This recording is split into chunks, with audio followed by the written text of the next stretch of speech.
From UFOs to psychic powers and government conspiracies, history is riddled with unexplained events. You can turn back now or learn the stuff they don't want you to know. A production of iHeartRadio.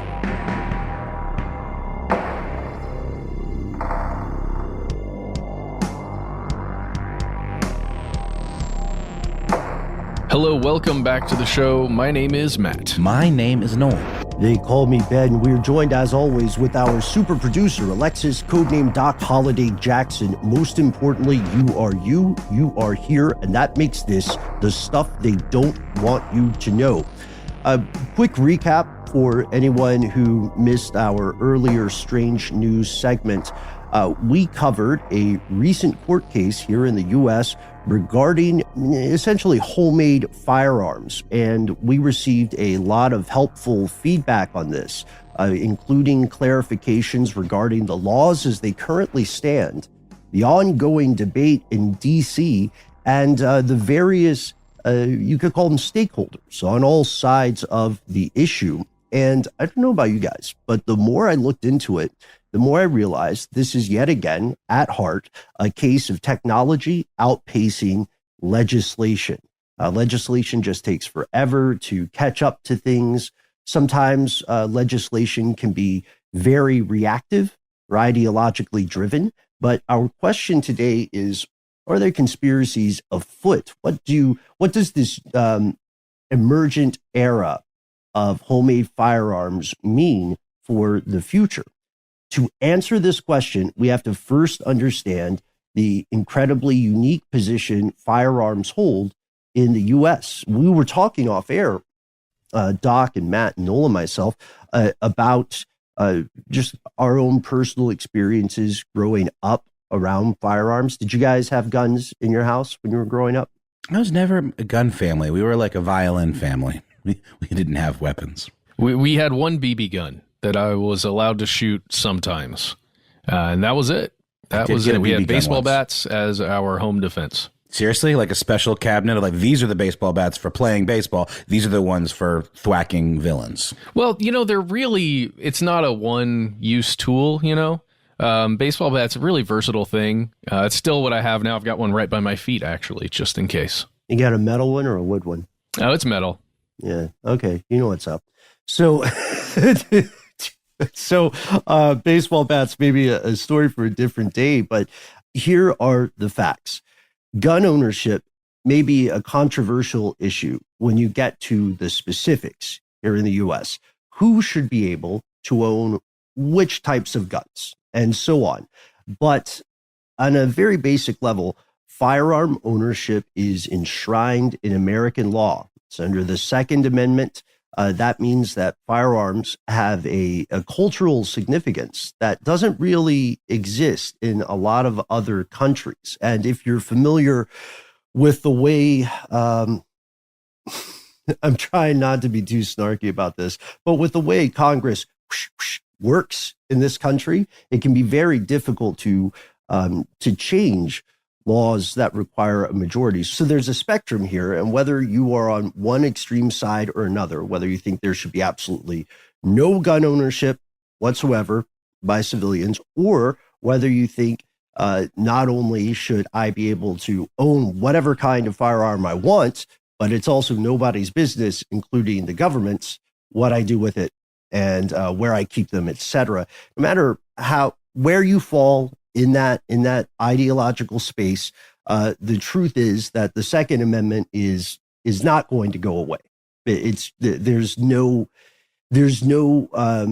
practical way for that law to change or for that amendment to be revoked. But there are many laws that argue nuances of this, right? And say that like a handgun, you can have a handgun, but you can't have, well, a tank is a terrible example, but there's certain guns that legislators will say you shouldn't have unless you are in the military. But yet people can still get fully automatic weapons at like gun shows, right? Yeah. And this is something where the system can become so Byzantine because it goes state by state. There are a lot of things that proponents of gun control see as purposeful loopholes. And there are a lot of things that proponents of guns rights see as government overreach. But regardless of these controversies, regardless of these concerns, we know this is an issue that is incredibly important to a lot of our fellow conspiracy realists listening today.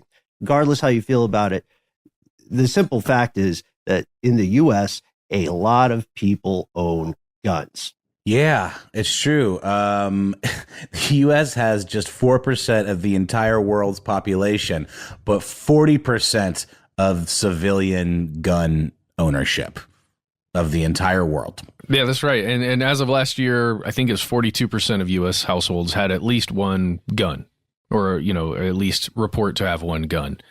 And a lot of these gun owners, probably the majority of them, cite, personal defense protection and their Second Amendment rights as like, this is why I have a gun. Yeah. And what I think is important to note there about that statistic that you just mentioned, Matt, is this is kind of, we'll see it's kind of a skewed distribution, right? Like a lot of people who are that in that 42% just have one firearm. It's at their house. It's probably under lock and key somewhere. There's this stereotype about this country that a lot of my friends from abroad fully believe, and they're intelligent people, I should say. They just fully believe that everybody in the U.S. is walking around in an action movie, and we're all strapped up. You know what I mean? Whether we're going to the library or to the local wing spot. It's also it can be kind of difficult to break that stereotype for people who aren't from here, because it's tricky to estimate gun ownership. Like when we say 42%, that's a very large ballpark. Yep. Well, it's the same way that, certain ill-informed Americans might think that all French people wear berets and have curly mustaches and wear like striped shirts and just walk around drinking espresso all day and chain smoking cigarettes. Some of them sure do, I guess, but definitely not all of them. And some Americans tote their guns to Target. Yeah. So there's a reason the stereotype exists. Not all French people even speak French. It has been known to happen from time to time. It's a strange thing. Like, just personally, I currently do not own any firearms, but in a different life, in another multiverse, if my situation wasn't as it was with a wife and children, I would certainly own multiple guns. Like I would right now, I'm telling you, but I don't, because it frightens me, the thought of having a firearm, no matter how locked down it is in my house. So, but there are a lot of family members out there, fathers, mothers, heads of households, that feel very comfortable having guns, and it's just a regular thing. Not only comfortable, strongly about protecting their homestead and their family, against invaders or whomever that imagined or real, individual might be. I have a quick question for you guys before we move on. I've been thinking a lot about the Volstead Act lately, because I've been rewatching Boardwalk Empire, and it was an amendment to the Constitution that made alcohol illegal. And obviously it was very controversial. It caused a lot of corruption, a lot of problems. But Ben, you mentioned at the top of the show how there's really no functional way, or it'd be really functionally difficult to amend or change the constitutional right to bear arms. Do you think that is because it is something in the Constitution that provides a right as opposed to removes a right? Like the way the Volstead Act was ultimately walked back, because it was a terrible, terrible idea. Because of all the things I mentioned, but yet we have so many reasons that gun control maybe should be enacted, but yet it seems very, very difficult from an ideological standpoint to do anything about it. Sure, there's an ideological standpoint. There's also it also directly touches an enormous industry. The U.S., by several measures, is one of the largest weapons manufacturers in the world. I know that can sound a little misleading, because weapons is a big word that encompasses many things. It goes down to, ideology, money, political capital.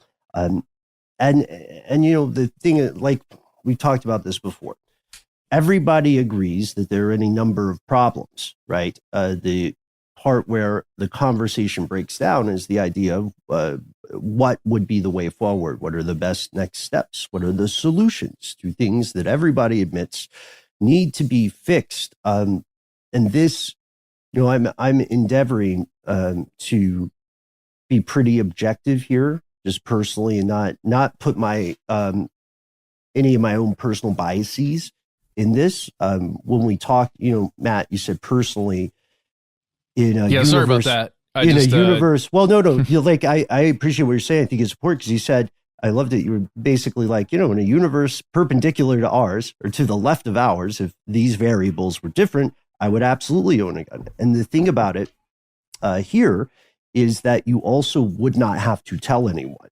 right? There's not, absolutely, the way it works is there's not a, you might be surprised, fellow conspiracy realists, how many of your friends and relatives do own firearms. You just haven't told you about it. And they don't have to.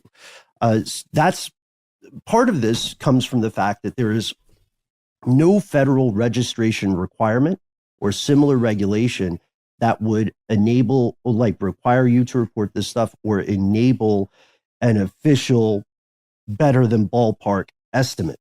In fact, the opposite is the case. There is a federal level law about this, but it is a law that is built to prohibit a central registry of firearms owned by private citizens. And so these statistics we're pulling are, we need to understand these are ballpark. There is a pretty fascinating report from 2018 out of Switzerland by a group called the Small Arms Survey. And they show that Americans own a disproportionate share of the world's firearms overall. As you mentioned, Noel, 4% of the world's population, 40% of civilian-owned guns globally. And again, a lot of those numbers sound weird, but not everybody's strapped. A lot of people have one firearm at their house. And then, out of those 9 people, there's a 10th person who's very Jeffrey Allen Lash about it. And he's apparently got a one-man army, more guns than he could ever fire, more ammo than he could ever use. Yeah, maybe not quite Jeffrey Allen Lash level, hopefully. I know, it's just I'm showing the extremities of the spectrum here. Didn't he have 1 million rounds of ammo or something insane like that? It was some absurd number. Yeah, ammo buying is interesting because you'll hear reports of ammo shortages, and it often coincides with political cycles. And people say, hey, you need to make sure you have ammo. There will be a shortage, or there may be a law banning all firearms, or there may be a law that somehow prevents you from buying ammunition for firearms. Kind of like in Atlanta, there may be a gas shortage. So make sure you hoard all of the gas. Don't say that. People will do it. Don't say that. Well, I think we mentioned that, right? Previously, gas goes bad. Yeah, we did. Okay. We did. Okay, good. Just to make that clear. How long does it take again? It takes months though, right? Or it could go bad in as early as 3 months. So you would look at 3 to 6 months unless you put in a stabilizer. In all fairness, diesel will last about a year on the shelf, but they're living chemicals, so they're going to degrade. Anyway, the Small Arms Survey, and all these questions in the air, they estimate that American civilians altogether own 393 million guns, making the country number 1 in terms of firearms per capita. But again, that's not an equal distribution. If you come to the U.S., you might be surprised at how weird gun purchasing laws are. Or if you've never bought a gun and you were thinking about it and you started looking into it, you'll quickly find that the laws vary state by state in so many ways. So instead of walking through all 50 states and their various requirements, maybe it's most helpful to give just an example of from Georgia. So the process is pretty straightforward here. You don't need a ton of stuff, and you don't need firearm training either. You just need to be over 21, or I think 18 if you have an honorable military discharge. And you can't be a convicted felon that is restricted from owning a gun. You just need a valid state-issued ID. driver's license, state ID, Blockbuster card. Oh, I knew that would come in handy. Yes. Kudos to everyone who kept one. And then, you'll get a background check if you're buying from a licensed dealer. There's something that happens in other states that's similar to Georgia. If you already have a Georgia weapons license, that counts as your background check because you passed it already to get that license. And also, if we're hanging out and, we're off air and Matt decides to privately sell a gun to codename Doc Holliday, or Doc decides to just give a gun, literally give it as a gift, maybe, then there's no background check involved. You also don't need any license to keep it at your house. You only need a permit or paperwork if you plan to carry it in public. Then you would need something like a carry permit or concealed carry. That costs about $75 at the local probate court. So Georgia also is one of the easier states. They have reciprocity with about 32 other states, meaning if you have if you're good in Georgia, you're good in those states. Exactly. It's an interesting thing. I just happened to have recently sold a car, and it's a weird thing where you've got, it was for almost no money to a family in my neighborhood that needed a car and I didn't want it. Anyway, but circumstances aside, in order to do that in the US, especially here in Georgia, you have a title for that vehicle. It's a piece of paper that you physically have to sign and give to the new owner. And that way they can use that piece of paper that shows ownership when registering that vehicle, right? And it's odd to me that there's no system like that with a weapon, where you'd have a piece of paper that says, this weapon was registered to me. I am now going to sell it to this other person. And now they have that piece of paper with that weapon. It seems like that would be a thing. Overall, the point is this. There is a series of systems in place. Supporters of the current system believe it's better than nothing and warn that too much oversight, too many regulations, or outright banning can create a kind of slippery slope, with the fear being that the bottom of this slope is eventually a situation where all firearms are illegal, or even more extreme, the Second Amendment itself is repealed, which again, and I think in our collective opinion, will probably never happen. Opponents of gun ownership in the current system argue that it has been purposely broken by any number of bad actors, corrupt politicians, lobbying groups like most infamously the NRA. They point to the valid and disturbing data surrounding mass shootings in the United States, which we can't not mention, right? The statistics are there. They are inarguable. These systems are going to remain controversial. There's going to be criticism from nearly every stakeholder you can imagine about one thing or another. But now there is a new trend in the field, and it's one that may fundamentally change the state of firearms in the U.S. and in the world. Gentlemen, we are looking at the rise of the ghost gun, or we will be looking at it after a word from our sponsor.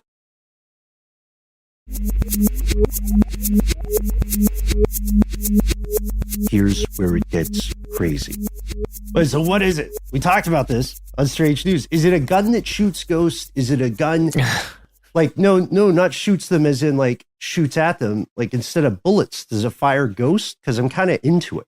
Yeah, I would be into that. Let's do that. If we can find a way to get ghosts into ammo, we're definitely going to do that. Technology, as you said, always outpaces physical laws. I don't know. How it works. I assumed it was a gun that's designed to kill ghosts that would be used by a ghost buster of some sort. Yeah, it could be. But no, in this case, a ghost gun is simply referring to essentially a homemade firearm.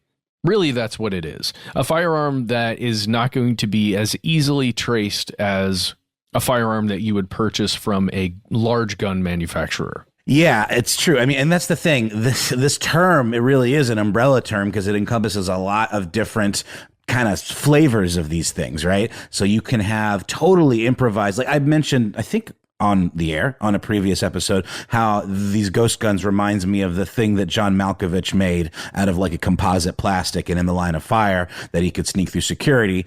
This isn't that, but it definitely could be a MacGyver-esque type mishmash, assembly of different parts that could, equal a gun. Or it could be like a kit kind of thing, like you would buy for like electronics, for example, where you can make your own gun at home, because that sounds like fun. But at the end of the day, they all have two things in common. They are a gun that can shoot bullets, and they don't have a serial number. And I'm sorry, there's a third thing they have in common as well. They don't require a background check. Yeah, and it's entirely legal in the U.S. to assemble a firearm on your own. There's really interesting interview with a former ATF operative named David Chipman, Alcohol, Tobacco, and Firearms, Bureau thereof. Let's make that less complicated. The Bureau of Alcohol, Tobacco, Firearms, and Explosives, we just call it ATF. And Chipman says, building a gun in your home has always been lawful, but it wasn't a big issue because being a gunsmith requires some serious skills and equipment.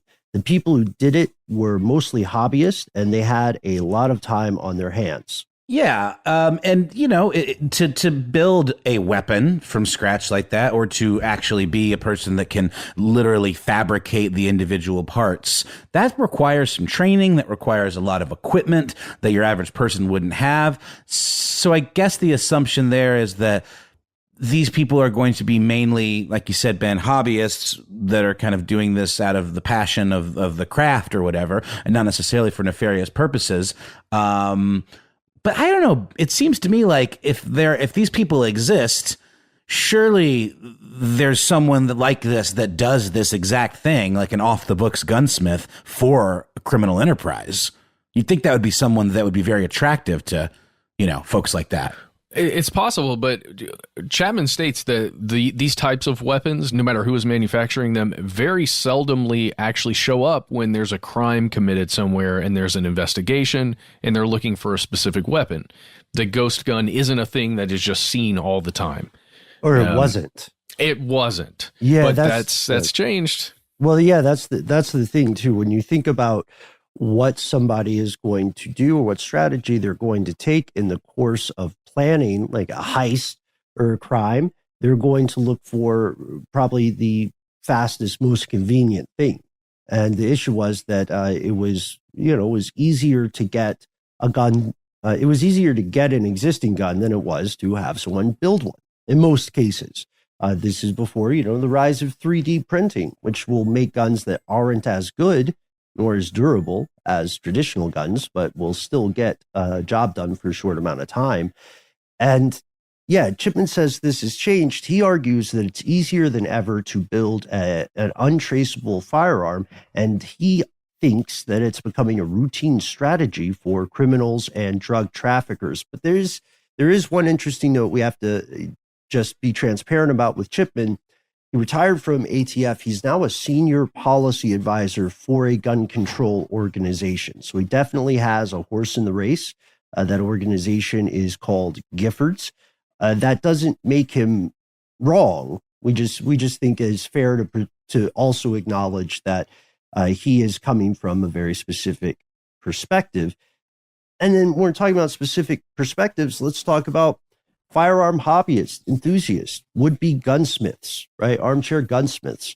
They're going to argue, rightly so, that it's misleading to portray every person who wants to build a home firearm as somehow a criminal mastermind.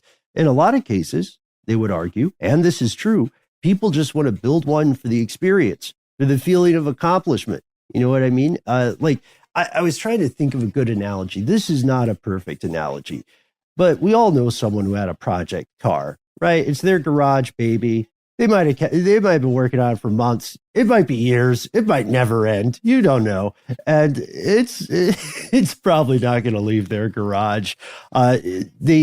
Somebody might get a fixer-upper car or just even components if they're super ambitious and tinker away on it, possibly forever. And then when they're done, they just wash it. They take it out and they wash it and they drive it around on the weekends.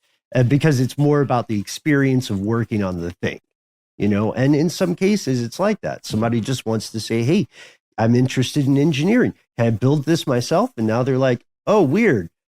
I have a gun. I guess I'll take it to a range, but really, I wanted to build it like Legos. Or even then, you have a gun for home defense one day if you need it, but you may never even shoot it. You may never even do anything with it besides put it in a display case. Yeah, which I object to. I think if you have, I mean, it'd be tricky to write a law for it, but I believe that if you have a firearm in your home, everybody of age should be aware of how guns work and what gun safety means, because there are a lot of deaths in the U.S. that are attributed to somebody not knowing how to operate a firearm, or, the tragic extreme example is kids playing with a loaded weapon. And it does happen. But I mean, that's a real concern. Let's talk about the concerns with ghost guns. ATF prefers to call them privately made firearms. And you might hear some people in the debate say that ghost guns itself is like a politically loaded term, but loaded. But in my opinion, it's just the cooler word. And because we're talking about a government organization, they can never use the cooler words. They always have to have the boring, dressed up, dry ones. Anyway, their concern is that what we've talked about, that bad actors, criminals may conspire to create and use off-the-grid firearms for illegal stuff. And it's true, it's not anybody's opinion. It's just a fact that if, like, say, Noel, maybe some stuff went down, you can't legally purchase a firearm, but you absolutely need one. It's been a crazy weekend. Oh, yeah. It's a Guy Ritchie movie now. And you needed a gun. There'd be some part in the movie where you're like, I can't buy one, but we know a guy who can build me one. So this could be a way around that law if you were a criminal in that case. And it all goes down to a component of the firearm, which is known as the receiver. That's right. It is all about the components. The Gun Control Act of 1968 was a thing that was passed after U.S. Senator Robert F. Kennedy and Dr. Martin Luther King Jr. were assassinated. And it mandated that all firearms be marked with serial numbers on the frames or receivers to make them traceable by law enforcement. I actually didn't realize that it was that relatively recent that the serial number became such a thing. It's sort of like having a VIN number on your car. They're all printed in the same place and they're easy to locate, and then you can trace the chain of custody of that car. So within things like this, you always have loopholes that derive from these very nuanced legal terms. What exactly defines a gun? What exactly is a firearm? It's the same thing with like cryptocurrency. Like, is it a security or is it a currency? And that determines the regulation surrounding it.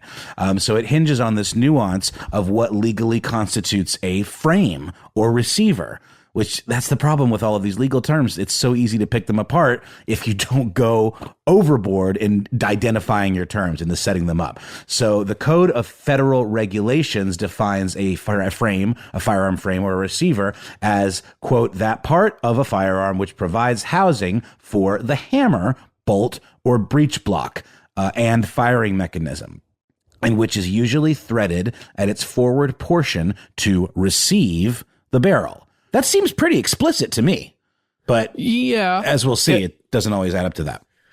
All weapons are a little bit different, but the main thing you need to know here is that if you're thinking about a pistol that you've seen in movies, you've seen in television, maybe you've held one, but you've got the handle part, you've got the barrel part, and then the part in the middle that connects all that stuff together. That's generally the way I at least think about the frame or the receiver.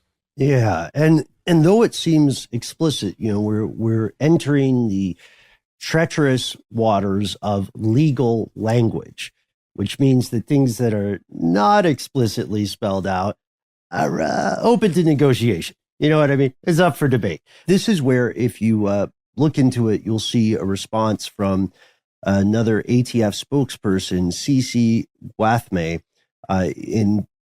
Gwathmey uses an AR-15 type rifle receiver blank as an example. And if you look at a picture of this on the ATF website, you can see what what they declare as differences between an 80% receiver or a complete finished receiver.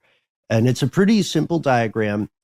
If you look at a receiver and it doesn't have holes or dimples, it hasn't been machined out, right? For things like the trigger, selector, hammer pins, there's the fire control cavity hasn't been machined, all that good stuff, then it's technically not a firearm. It's an interesting chunk of, aluminum or whatever. And that is fine. If you can sell aluminum left and right and no one really cares. I guess people would care if you're like moving weights, but then you'd be like an aluminum dealer or like you would own a mine. I don't know. That's a different story. But because of this, according to Guathmate, if the receiver blank is solid and unmachined, the cavity area hasn't been dug out and there are no holes or dimples, then it doesn't meet that 1968 definition of a firearm. It's only when the rest of the work, the machining work, is finished. So when you buy what could become a ghost gun, you're buying pieces of something that in their present state do not constitute a firearm. You have to build it at home, IKEA style. One thing we need to clarify from that strange news segment is that we have found some sources saying it was easy to build these.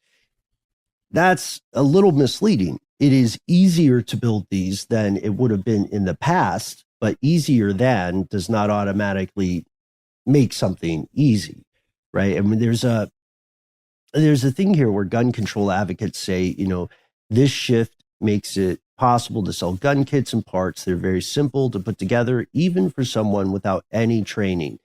They say, you can just figure out how to use a drill press, the other tools you'll need, and you can follow instructional videos available on YouTube.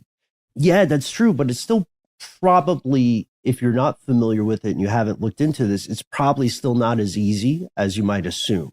You know what I mean? Like, it's not, if someone did this in 15 minutes, it would be because it is a movie and it's part of an action montage and fictional. Well, we get into a weird thing here because it's, I don't want to reference some of the stuff too soon, but it really comes down to how determined an individual is to do a thing, right?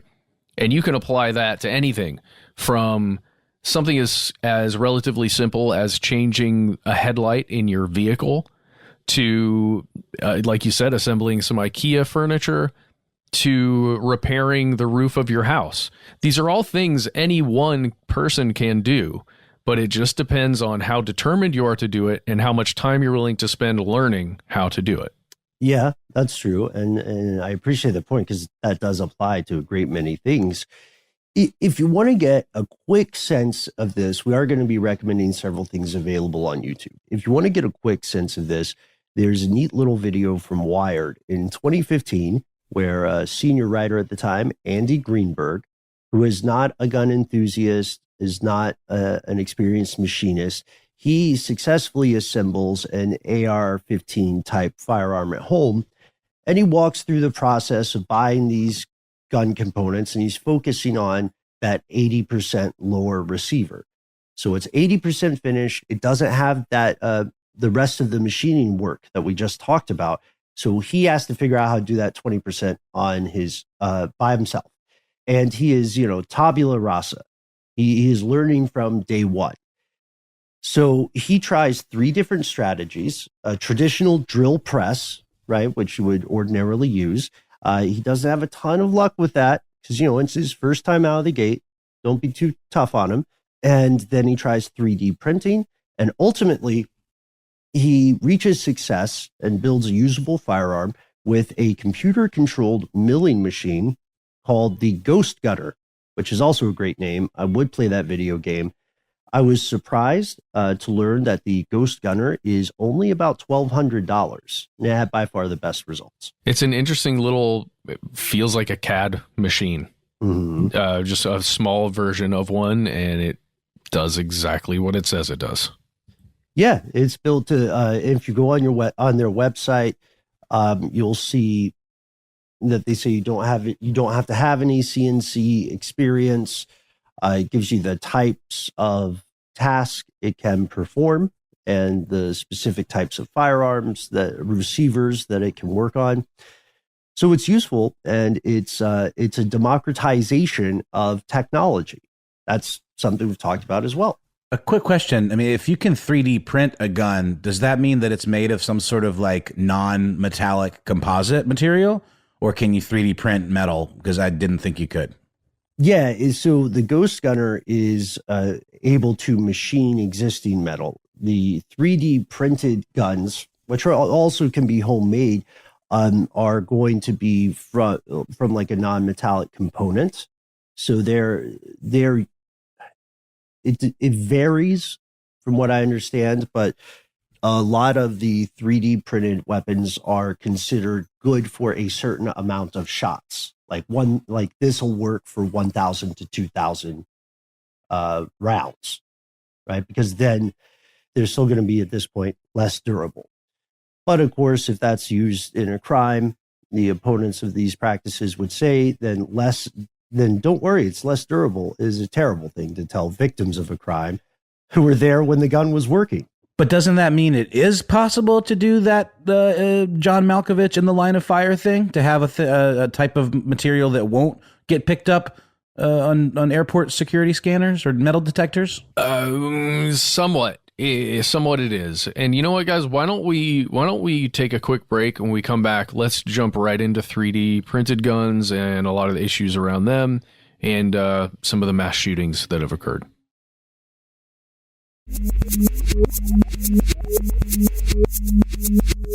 And we've returned. So we've spent a lot of time looking at the US here.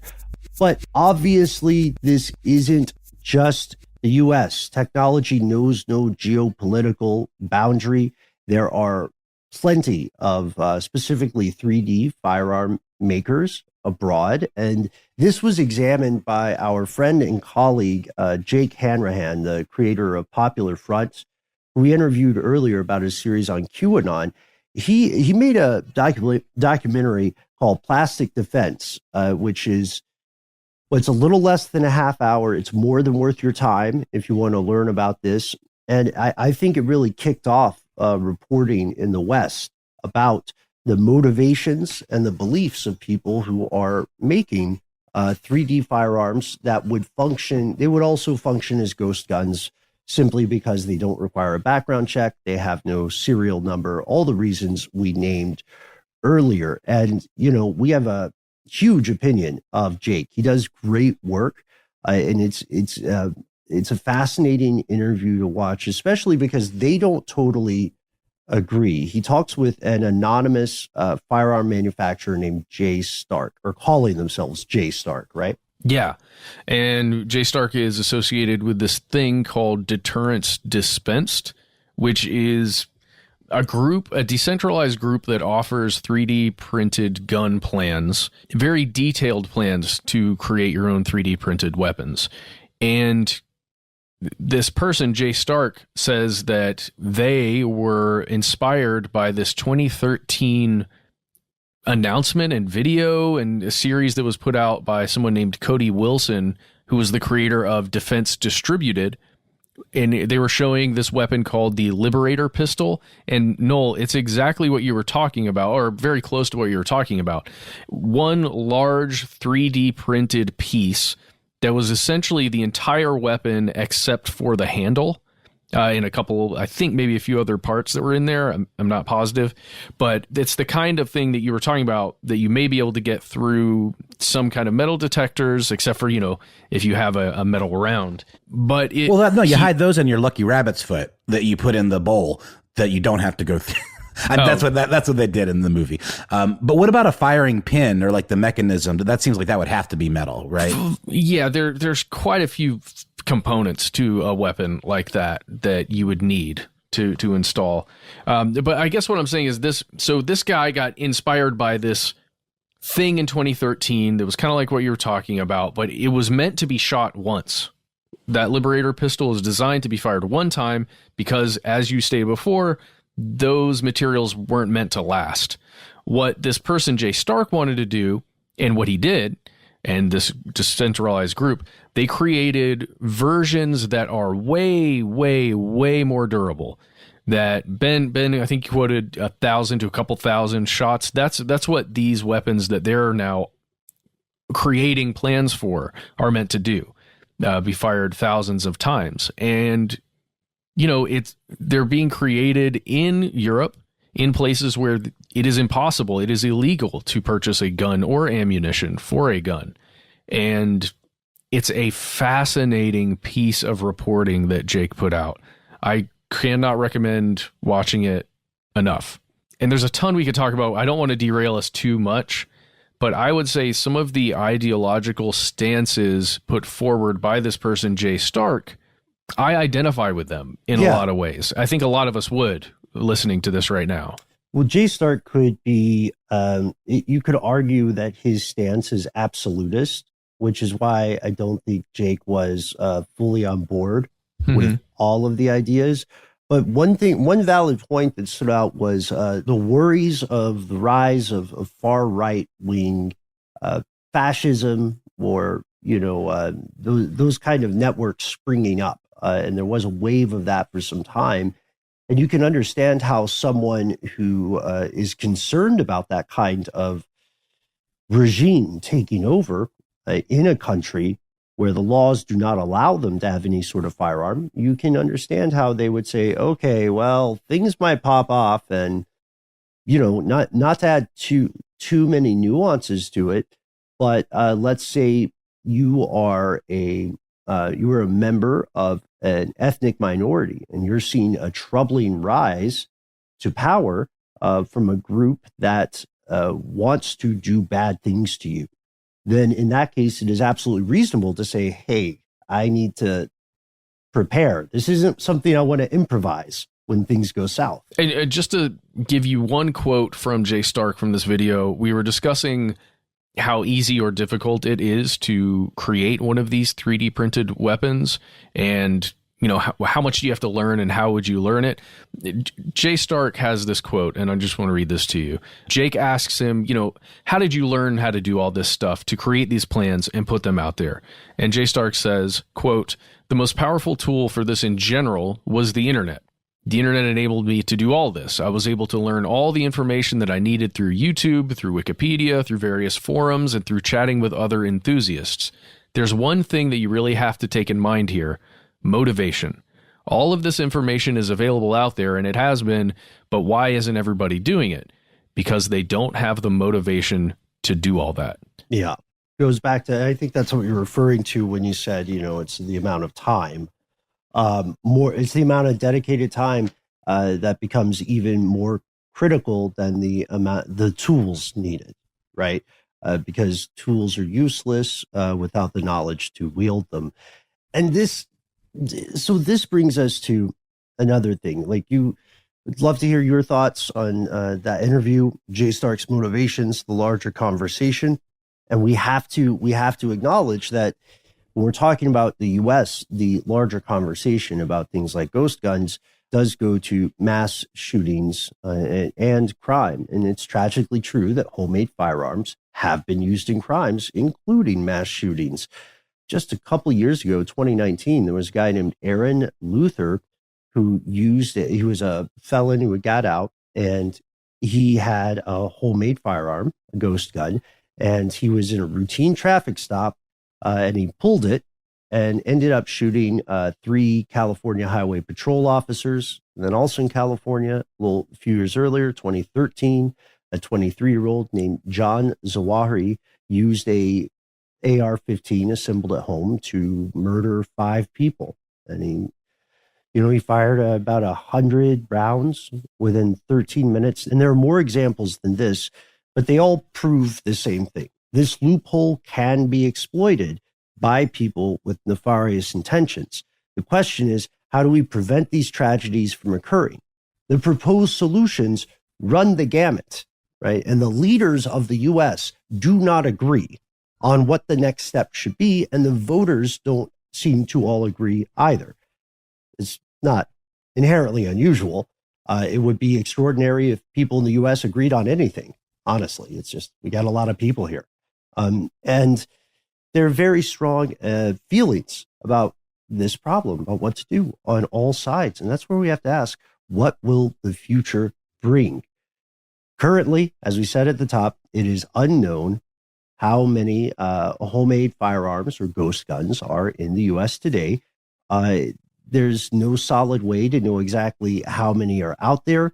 And there's even less of a way to know how many are being used for crime or illegal purposes versus being someone's home project. You know, I imagine there's some there's some homemade replica antique guns, right? For gun collectors who are like, I want to, you know, some very specific fancy gun from the 1800s. But of course, I can't buy that because there are only 42 of them in the world. But I can make one.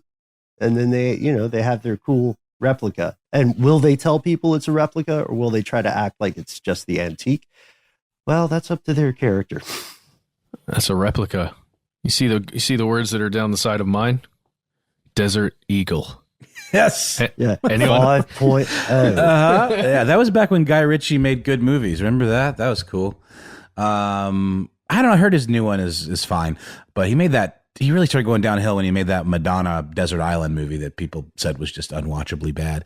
But wasn't there another one? There was another joke in that movie that said replica, right? Didn't I make that up? I'm in my mind picturing a gun saying replica in some action movie and that being a big twist.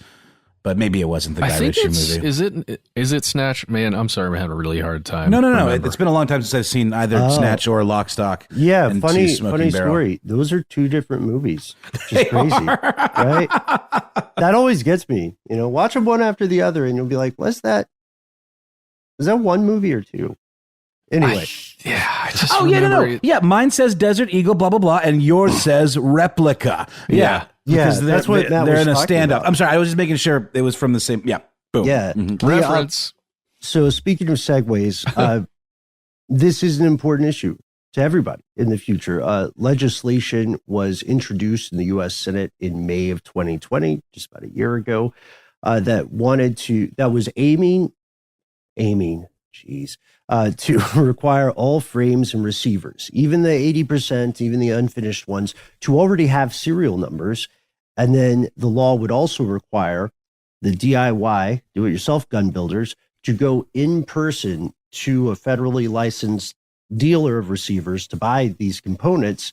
And then they would have to have the same background checks as people who are buying fully assembled firearms. And then, people who are pushing for this law are saying, look, if you're an enthusiast, you want to build something like this for fun, it's not going to stop you. The whole point of it is not to stop you, but it's to make it more difficult for convicted domestic abusers, gun runners, felons, terrorists, and so on to acquire untraceable weapons. And this legislation was very recently introduced, right? Ben, didn't it just happen? It got reintroduced. Got it. Yeah. So revised version of this legislation just got reintroduced this week, a few days before we recorded this. And that makes it another hot topic. It also happened around the same time the Department of Justice issued a proposal that expands their official definition of what constitutes a firearm. So now they're going to be saying we want firearm to also mean any kind of weapon of this type that you can assemble at home. The NRA is not happy. This is really kicking the pants for them. And they said the proposed Department of Justice rule could, quote, destroy the American firearms industry. And I wanted to ask you guys about that. Is there something we're missing in the legislation? Like what about that regulation would destroy such a huge industry? Yeah, that is true. Because the legislation is focused directly on these 80% pieces or components, right?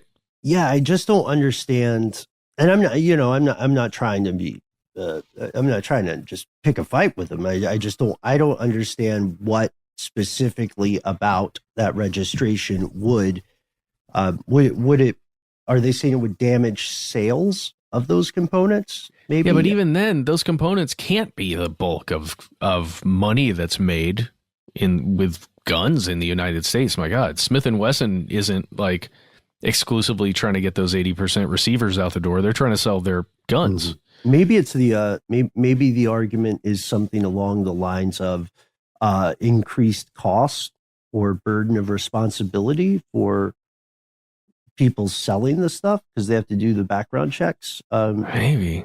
Yeah. Well, that's weird.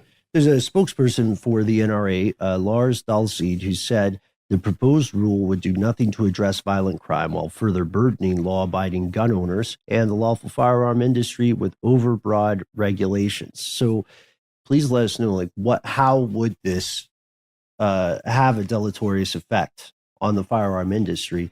I'm interested to know, because you get multiple claims of conspiracy regarding this technology and these firearms. But what is the conspiracy? It depends on who you ask.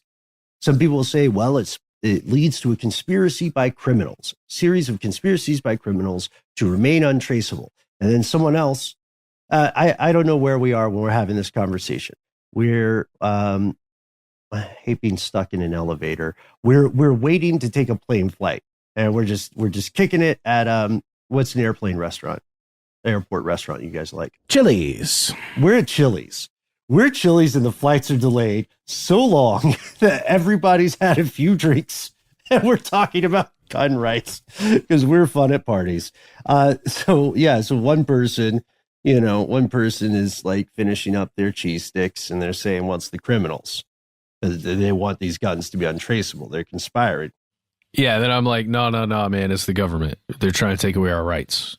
Mm-hmm.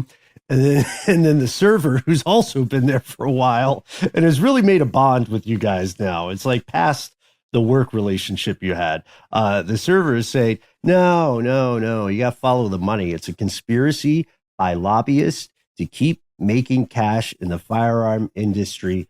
Would you like another Corona? and that's a weird situation. It's a weird conversation, even because everybody's making a valid point, I think. Yeah, that's the thing. There are valid points in all of these positions. Like a criminal act is, often inherently a conspiracy. It's conspiratorial. You're trying to get away with something.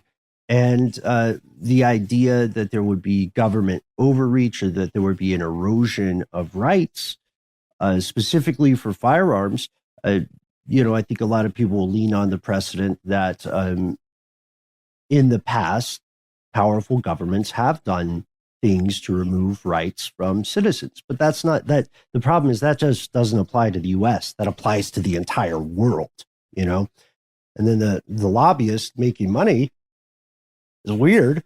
And nobody ever talks about this in the U.S., but lobbying is strange. If you explain that to someone who's not from the U.S., they're like, oh, yeah, bribery. You go, no.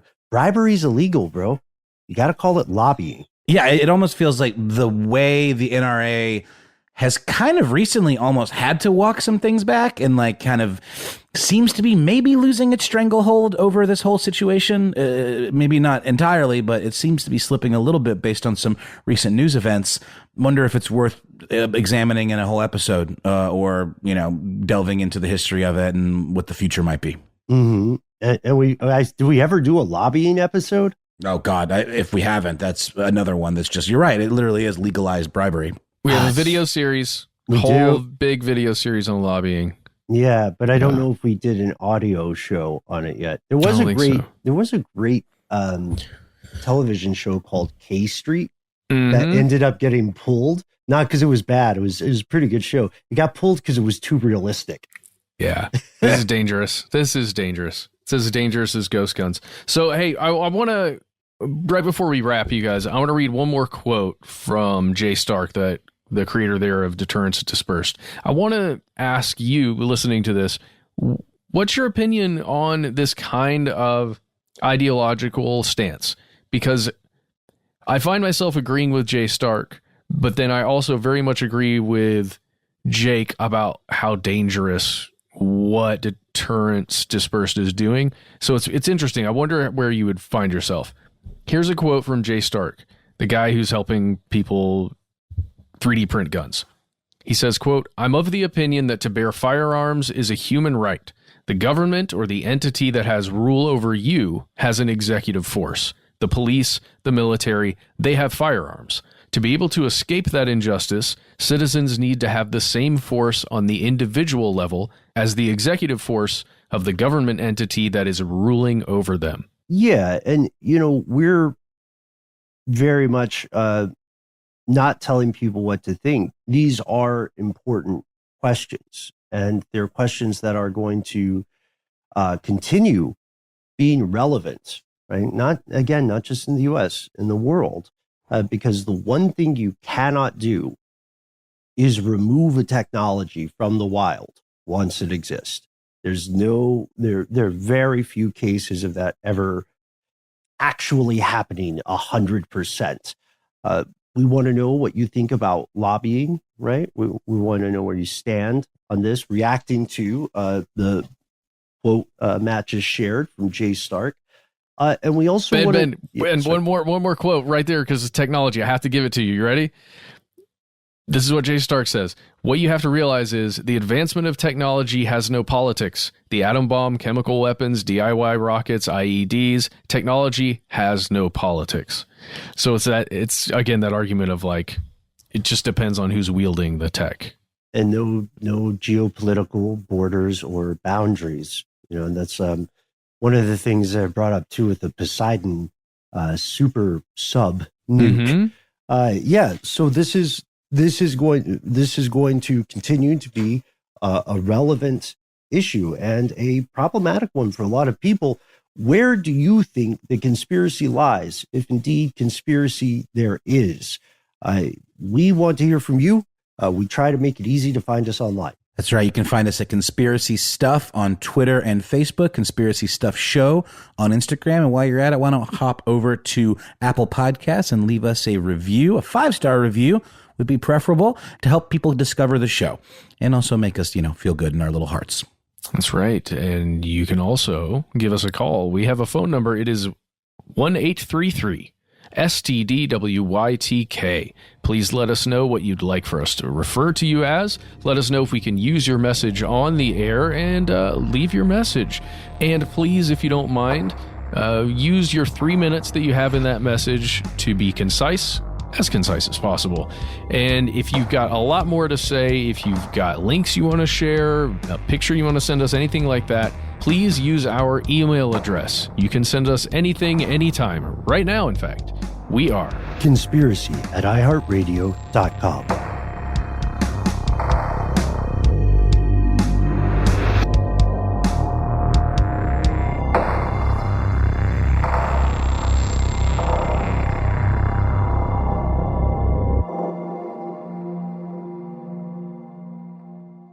Stuff They Don't Want You to Know is a production of iHeartRadio. For more podcasts from iHeartRadio, visit the iHeartRadio app, Apple Podcasts, or wherever you listen to your favorite shows.